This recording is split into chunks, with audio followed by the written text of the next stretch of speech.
Hello, everyone, and welcome to episode 6 of Let's Hear From Her. I'm Virginia, one of the team members behind Boss Girls, and today I'm here with Of the Night. How are you today?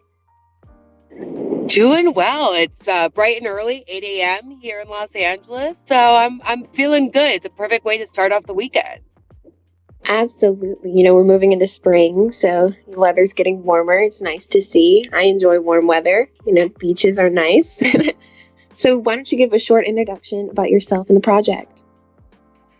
Completely. So Queens of the Night celebrates inclusivity, diversity, and most importantly, absurdity. We are currently minting our 1500 Queen of the Night Genesis collection.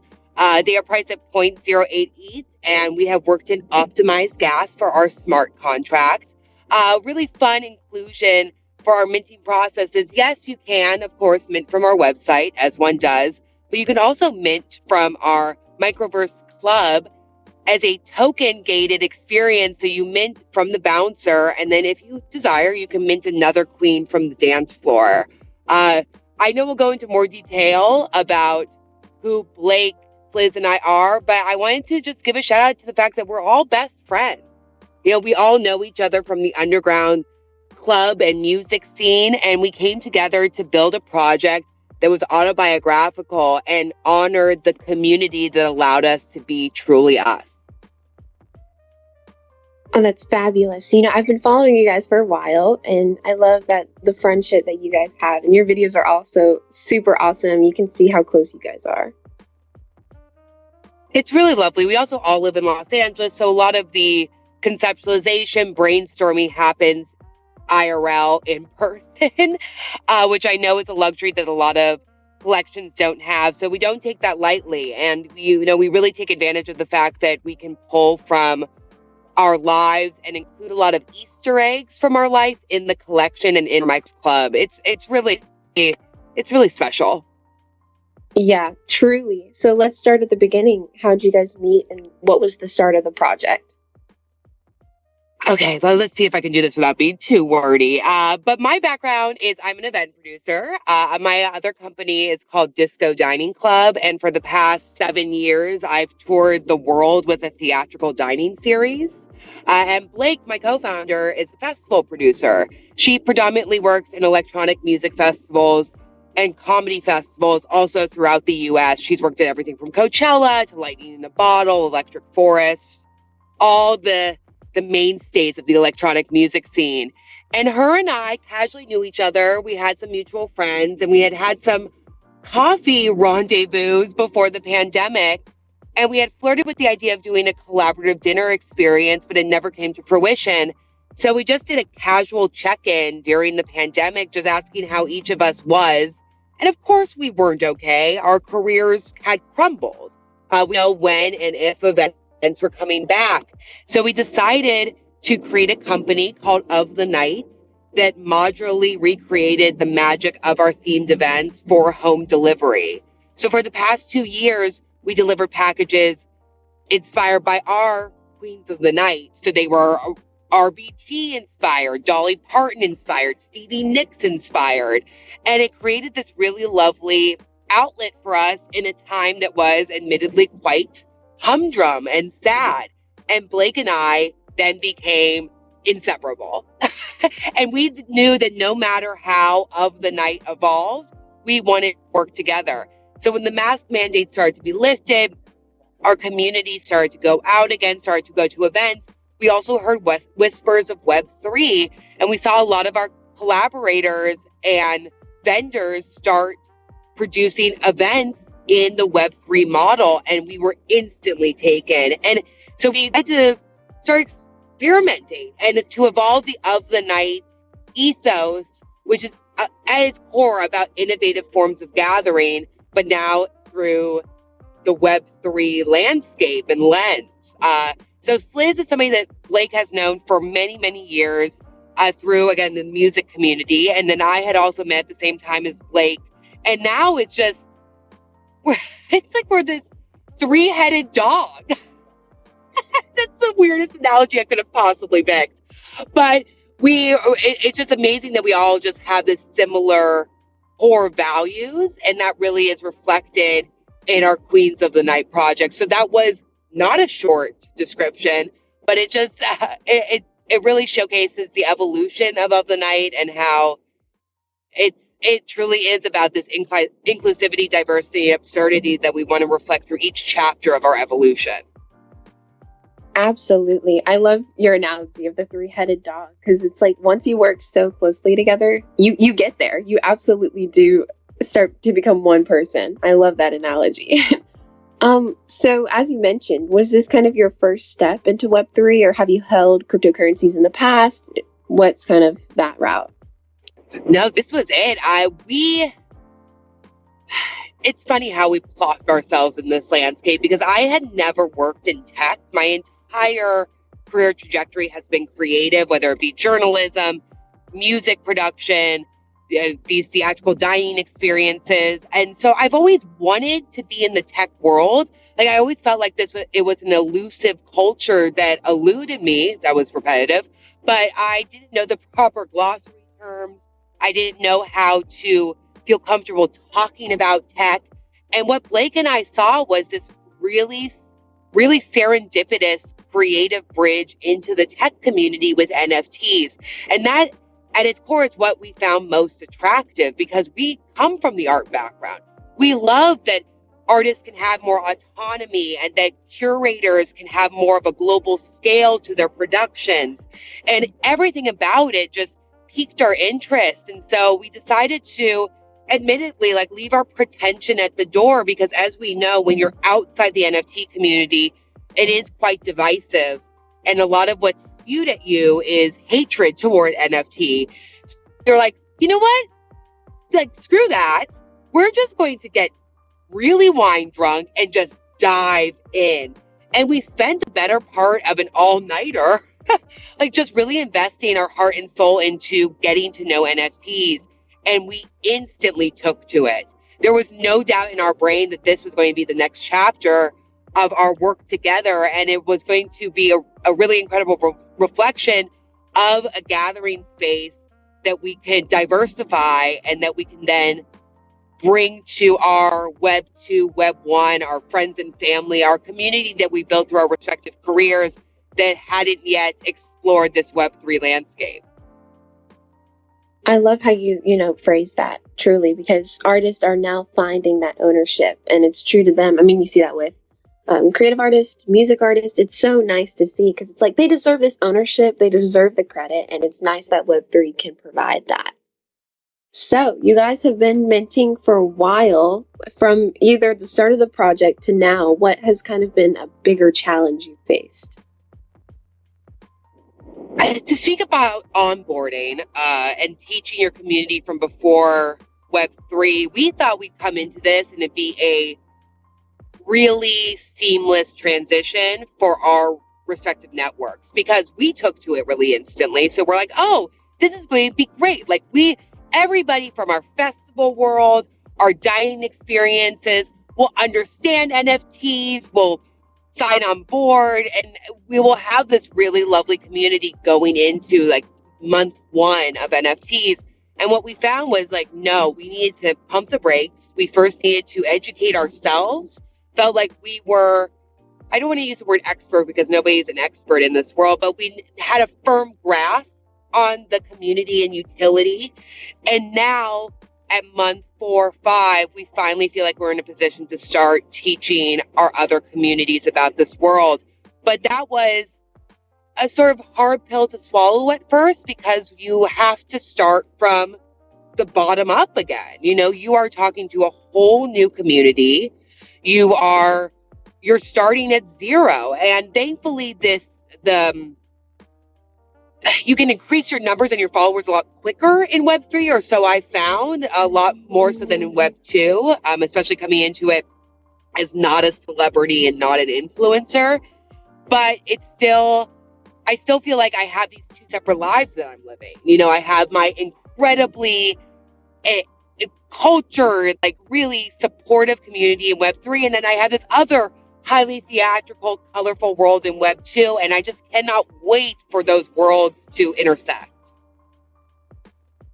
Yes. Oh my God. I agree with this completely because it's like, I think in this space, personally, you have to dive in. You kind of just have to get hands on right away. You can do all this reading, but you don't really experience it until you kind of just go head first, dive in, and then you can pull back, kind of like what you guys did. I think that's totally true. And teaching the community, that's awesome. Onboarding more people is super big for us. So, with that being said, we kind of, as project leaders in this space, have to guide the way. What we kind of set the marks, like in spaces, we have to set a good example. So, others, when they come in, know kind of the example that's set. And as project leaders, not to rug and so on and so forth. How would you kind of define that in your own way? What kind of examples do you want to set personally as project leaders? I love this question because one of the elements that we love to preach, for again, lack of a better description, during our Twitter spaces and just in our community is that we are 100% organic growth. We've never botted. We've never done anything that took away from the authenticity of our brand. And also understanding that sometimes leads to a slower mint. We really want to diversify our holders, so only 2 queens per wallet can be held. And we said in excess in our Twitter spaces, like, might be a slower process. We're not necessarily going to sell out overnight, which we didn't. And we knew that. We had even said that. But still, we come from the Web 2 style of comparison. And, Instagram destroyed us all. So even though at our core, we knew we wanted to be a slower mint, we still had to step back and be like, no, we cannot compare ourselves to people with a really robust marketing budget, to people who do bots, to people who have more of a following. This is our own unique journey. And it is something to really respect and to honor and to be very transparent with your community about, because you are, of course, there's no way to avoid them. You are going to get the fudders who want to come in and be like, is this a rug? You haven't sold out. It's like, actually, it's like the exact opposite of a rug. We are doing everything we can to do this in an authentic, genuine way, but it's just making sure you practice what you preach. Oh my God, you're totally right. You get all those DMs every day as project leaders. Like, you have all those DMs like, I can promote your project, just pay me like 1 Ethereum for 1 tweet. And it's just like ridiculous. And I think you're right about transparency in this space. Like, people are not afraid to call others out on Twitter because it's like, you have all this technology with you that can scan how many fake followers you have or who bought and paid. And people will share that information out, which is nice to see because that was not relevant in Instagram at all. It wasn't. Like, you just didn't know. Oh my God. I will never forget. There was some guy, like Instagram did a cleanse a few years ago. I don't know if you remember that, where they removed bots and people's numbers like decreased dramatically. And I will never forget, this one guy made headline news because he had something obscene like 200 million followers. And then once the cleanse happened, he had like 17. Which I was like, that is case in point. We were all living in this delusional, what is real world with Instagram. Oh my God, I've never heard that story. That's so interesting. So that sucks for that guy. Oh my, wow. But that's what happens. You see that, and it's nice that we call each other out and that we want that transparency, because hopefully there won't be any gatekeeping. It's kind of coming in, but we kind of handle it pretty well. We're like, no, it's an open space. It's Web3. This brings the ownership. So, so if for newbies listening and wanting to get into Web3 or start a project, do you have any tips that you might have learned or would recommend? It's interesting you say this gate-kept mentality when it comes to, and not just Web3, I think this happens with tech and finances across the board. If you are a newbie just Googling NFTs, you will find one of 2 versions of an article. One, the most rudimentary 101, literally actual definitions of NFTs. And then on the flip side, you'll find stuff that is so heady, so ethereal, that there's no real world practicality when it comes to that article.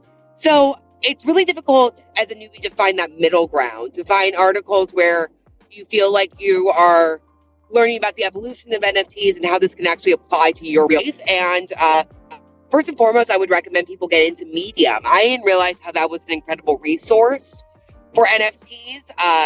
And it also is coming from the mouth and the collection of people in this landscape who also dealt with that severity of either 101 style articles or so ridiculously gatekept, and it sort of ostracizes you from NFTs. And then the obvious is just diving into Twitter Spaces and also acknowledging that you get addicted really quickly.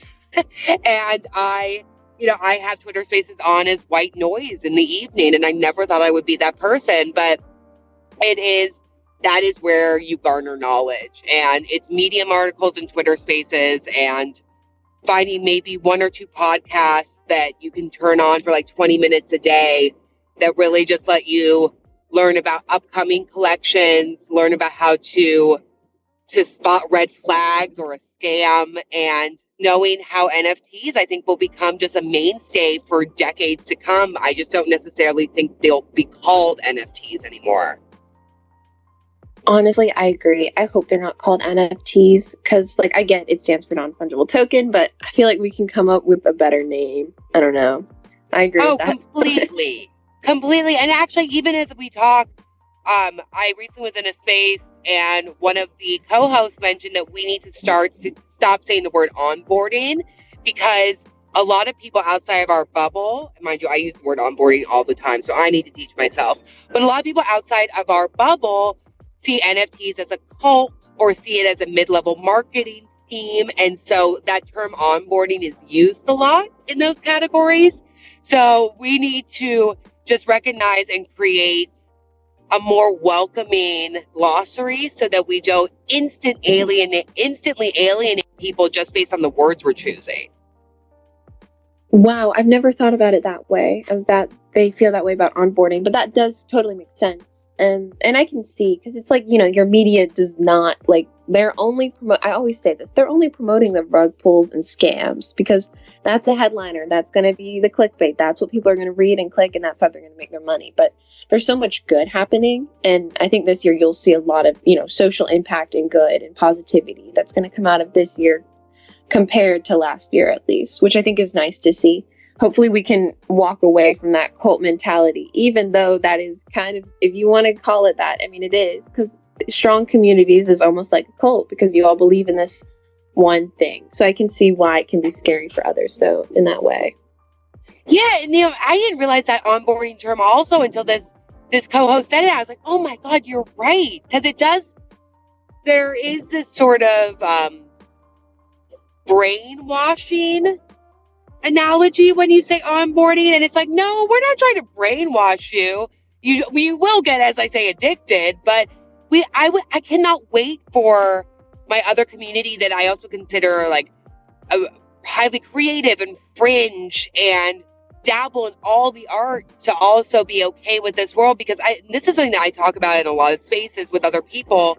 If you already have a really robust network on, say, Instagram, it's not the most accommodating or safest space for NFTs unless you come in and make a profile specifically for NFTs.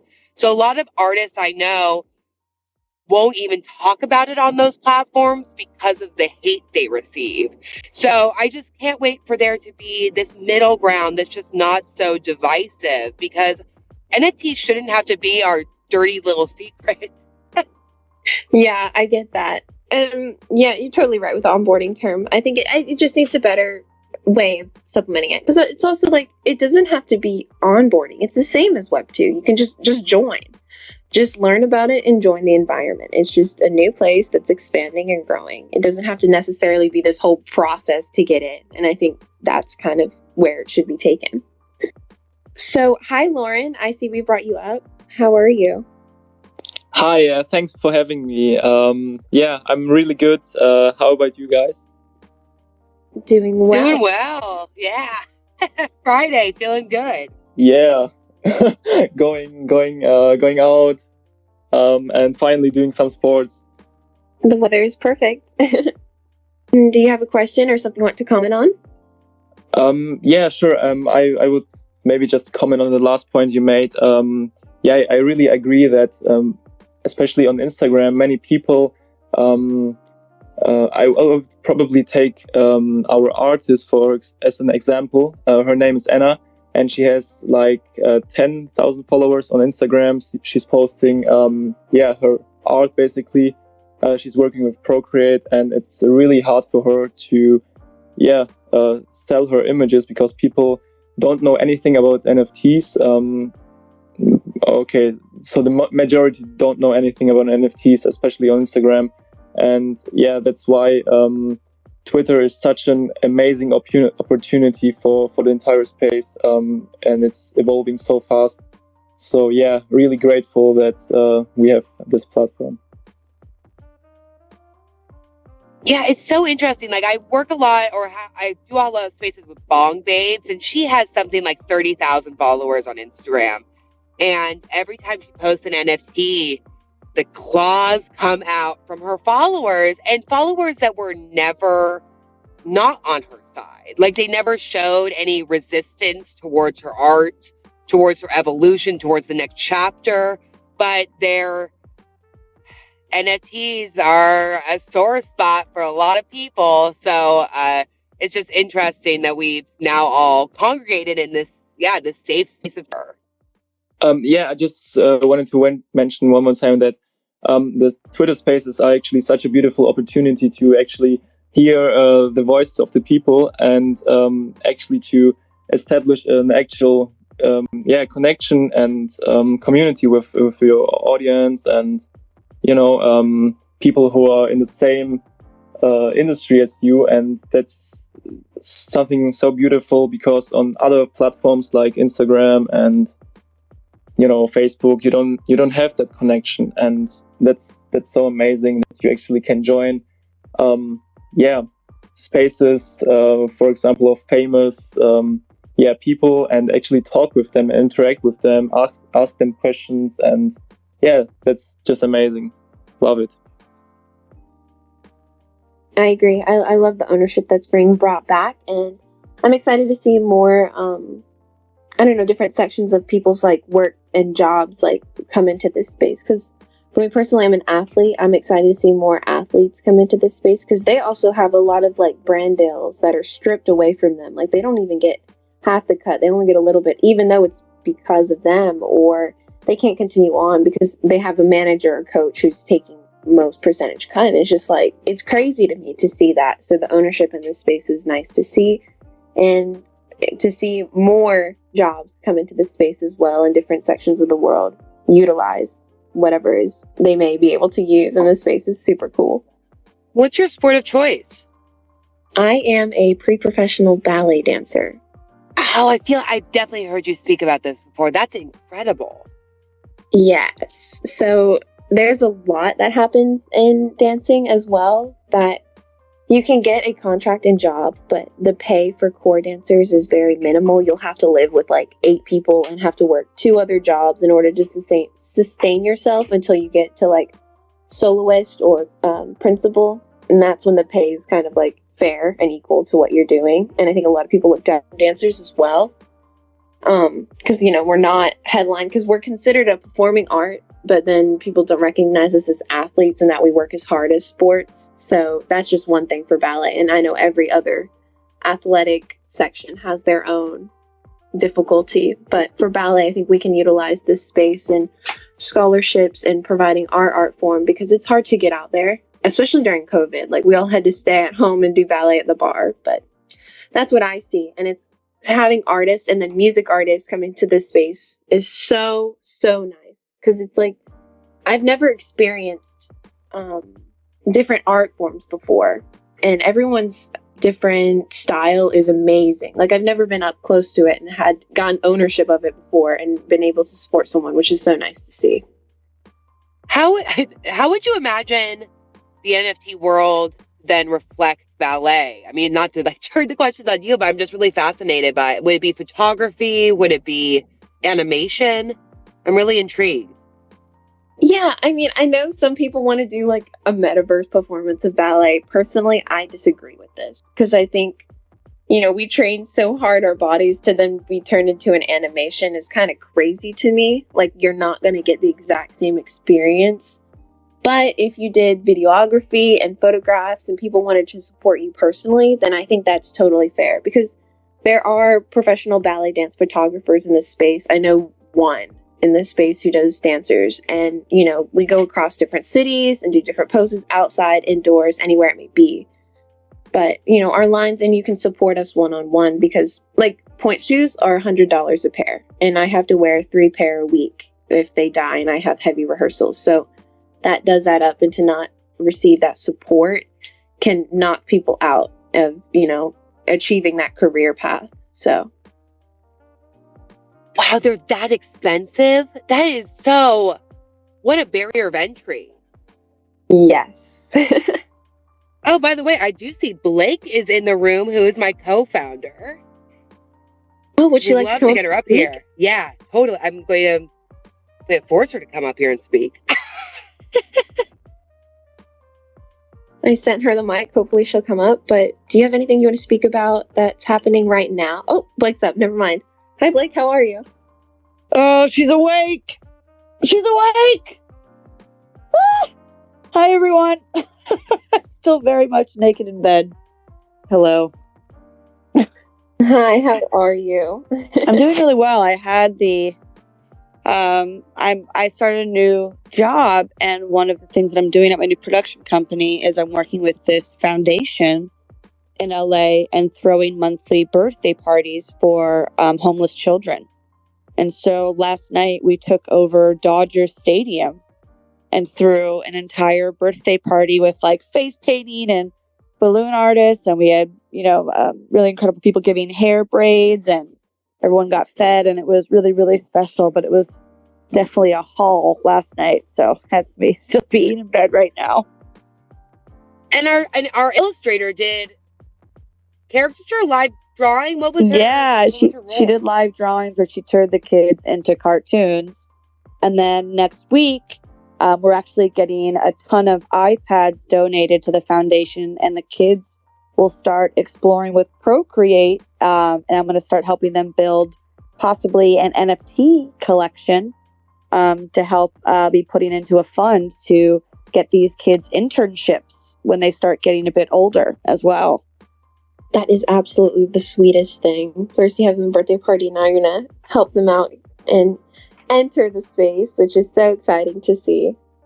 Yeah, it's really a really cool blend of things that I love. So I'm really, really happy to be doing it, and happy that I woke up. I apparently just slept through my fucking alarm, but I'm here. I'm here. What I miss?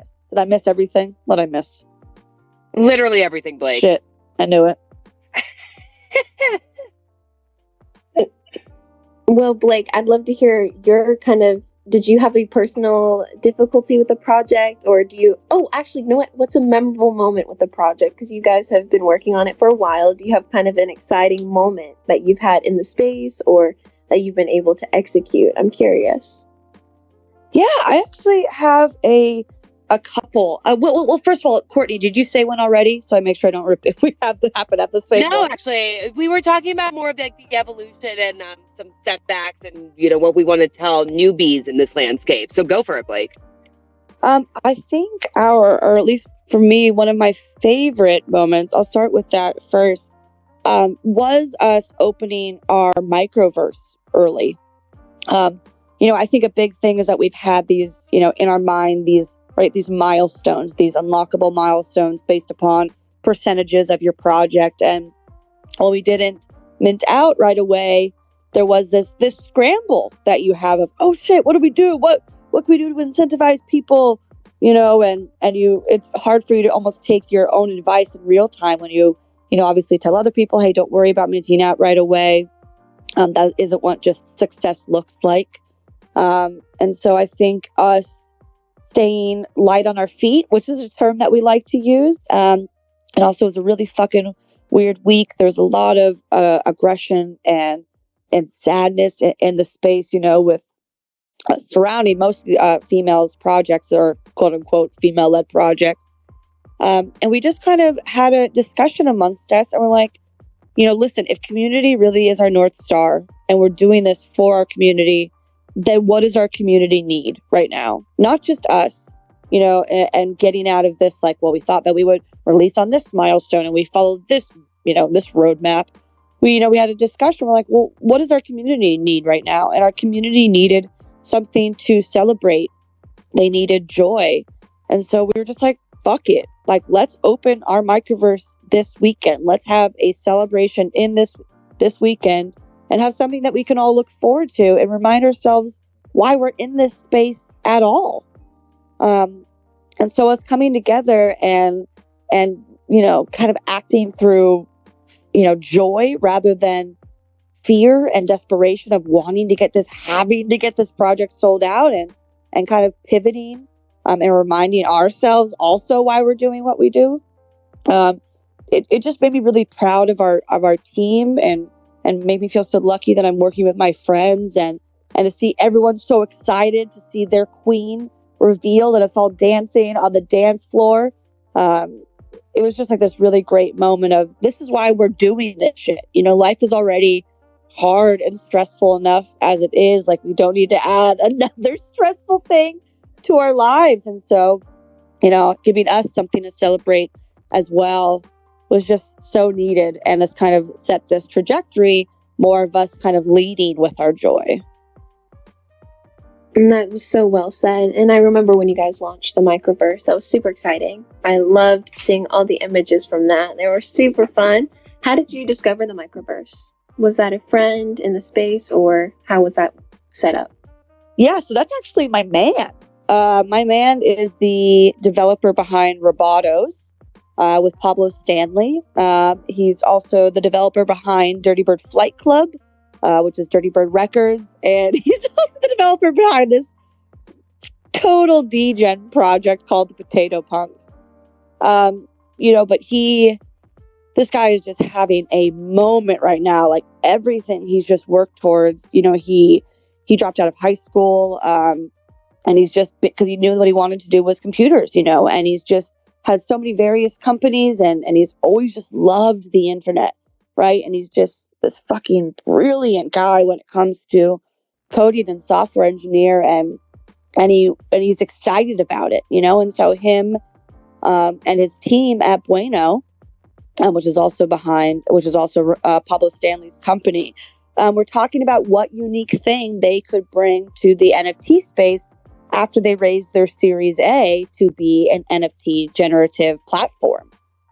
And Jason was like looking at, his name is Jason, was looking at the NFT landscape, was looking at metaverses, and he's like, God, they're just kind of like emulating life. Like, what can we do that's just like fun? And this man is not a gamer at all. And he just took to learning about what it's like to build worlds and build a game. And he came up with this microverse. And at first, I also completely forgot his other project. At first, this world builder tool was a utility for his first collection that he released just by himself, which was called Scallywags. And this is a project that he released with one of his oldest and best friends, who happens to be an artist. And they came together, and they've known each other since they were like 11. And they came together to create this thing called Scallywags. And he released it on his birthday while we were in NFT NYC. It was like his big thing that he wanted to do. And he released this project called Scallywags, and you got to build this world with it. And it was a very, like, definitely a slow mint at first. He had 10,000 of them. And I bought this, I was number 2. And once you get that, you get your own blank world, your own blank plot of land. And you get to go in there and create these 2D worlds where you enter with your NFT. And once people caught on, because Robotos is on there now, Dirty Bird's on there, it started flying off like hotcakes. And he actually wound up burning most of the project because it just got to be too many people. He's like, well, I want this to be something special that not everybody has. So he wound up cutting off the mint at 1,500, I believe. He's just like, nope, too many people have it. So we're really lucky to be able to build our microverse on there. He's in real time asking what more things we want to add, like our last party for Fat Tuesday. while we had a Twitter space, someone was like, it'd be so fun if we all had nipple tassels. And Jason from the bedroom was like, I'm on it. And then immediately in real time, people were able to go to our photo booth and, press the button and everyone got nipple tassels on them. And so to have someone who's constantly wanting to edit things in real time and also this concept of finding the joy, like he's looking for new ways for people to bounce so it's more joyful and spunky when your NFT bounces. Like he's leading with that, which is really fucking awesome to have, on our team. I love that your team is like you three as best friends, your husband. Like that's so awesome. Is he also the dev behind the project? He is. Yep, he is our dev. He's so good. He's a good one. Yeah, we're a very close-knit family of DJs. Always working from the same loft. It's crazy. We're just in this IRL incubator 24/7. Oh, that's so true. I get lost in time because as everyone says, it's like a day here is like a week in IRL or reverse, whatever it may be, but it just feels like forever. But my final question for both of you, what is a piece of advice you've heard personally, like over your lifetime, that you kind of carry close to you and has helped you? We've had the opportunity to have a really incredible mentor that we met when we were in an accelerator called Grid 110 last summer. And she works in mostly the holistic space. And she had told us to follow the heartbeat of our company. And we were going through a lot of strife at that time because, as I had mentioned earlier, the mask mandate ended. Our community was going out again. There wasn't necessarily this need for party packages like there was in the heart of the pandemic. And so when we were just figuring out what brought us joy, what felt genuine and authentic, and she just nailed it so brilliantly, like follow the heartbeat of your company. And by exuding that ever since, it has allowed us to take risks and feel like they're necessary risks. It has allowed us to be, as Blake said, light on our feet. It just allows us to have a lot more flexibility and be okay with that flexibility. So that to me was one of the most spectacular pieces of advice I've ever received. I live by a quote by Stevie Nicks. I actually have a tattoo of it that I'm looking at right now. And the quote is, "Don't be a lady, be a legend." And Courtney as well, I'm so lucky to have been raised by a matriarchy of just badass, unapologetic women. Women who, my mom is very open about the time she's taken acid and she says fuck a lot and she's this loud New Jersey Jew. And I grew up with these unabashedly, bold women. And I think it's played into who I am, who I surround myself with. It's definitely played into our project. And any women that I see in this space, any BIPOC or queer or anyone who feels like they need to be polite to find approval in this space, they need to ask permission in this space. I'm just so over that. I'm so over this. I'm so over it. So I just want to advise people to reflect on their own unique story of what are they bringing to the table to be bold and have a loud voice in this space, rather than just seeking approval. Like the space is being built daily. This is not the time to be meek. This is not the time just to be out here just seeking approval. This is a time to redefine the space and make it acceptable to other, people who feel, like I said, marginalized. Like, I don't want this space to recreate just what life is. I want this to be more inclusive. And the only way that's going to happen is if people are coming in here bold and redefining it. So, come in here and be a legend. Hell yes, Blake. Yep, same. Very well said. you know, if you're not bold, you can easily get taken advantage of if you don't fall. Because it's like you don't know where to go. It's just a bunch of Twitter spaces and profiles. Like, it's not like you can really meet and talk with someone until you're like in their Discord or wherever it may be. So, I mean, it makes perfect sense. You have to be bold and kind of stand your ground and make sure you follow your own vices, which can easily get lost track in. But it's all good. You know, we're here to stay. So, with that being said, I'd like to thank both of you for joining us today. If there's any closing words or anywhere you want people to check you guys out, go ahead. I pinned a tweet up top. Would love if you checked out our roadmap, our microverse, which is all linked in our website. We are about 35 minutes away from releasing our Friday night hotline, which is exactly what it sounds like. You can call us queens on a Friday night if you are bored at a party or you need to get out of a situation with your ex. Whatever it be, you can call us. We'll even give you ideas of cool parties you can throw in your living room.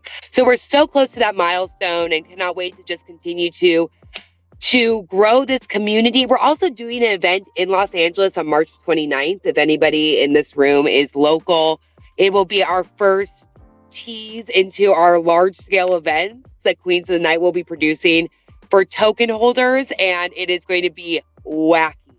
Wacky, wacky, wacky. There are going to be so many colorful activations, drag queens, tarot card readers, lizards, you know, everything you could possibly dream up will be there. So yeah, I can't wait to have more people join us on this wonderful, fantastic, whimsical journey. Also on Sunday, we are having a party in our microverse. Usually our parties are token gated, but this is where we're going to have everybody come. I think everybody needs a little rambunctiousness in their life. So we have this incredible trans DJ, Baby Weight, who is going to be dropping an incredible set in there on Sunday. And so everybody is invited to come and dance and explore what this digital club looks like. And if you have not minted yet, you still have a little bit of time before our first airdrop. Our first airdrop is going to be hitting wallets next week. Our seasonal airdrops are digital party packages that come with drink recipes, food recipes, activities, a curated playlist, everything that follows a very whimsical theme that we dream up. And our first one is going to be released next week for all of our queen holders. And also, it's the weekend, so do something deviant. Lean into your craving. Absolutely love. Thank you both so much for joining. I love everything that you guys said today. It was awesome. This will be posted on our YouTube channel on Monday at 11 a.m. Eastern Standard Time. We would also like to thank all the listeners who have joined us live. We really appreciate it. And yeah, you know, check out Queens of the Night. They're brilliant, awesome. They're a close-knit friend group, you know, trying to help people enter the space. Check out our hashtag, Let's Hear From Her. We're just promoting female voices and anyone else who wants to support anyone in this space. It's honestly just to help your voice be heard. Everyone and anyone is included. Thank you so much, and we will see you all next time. Have a wonderful weekend, everyone. Thank you. Bye.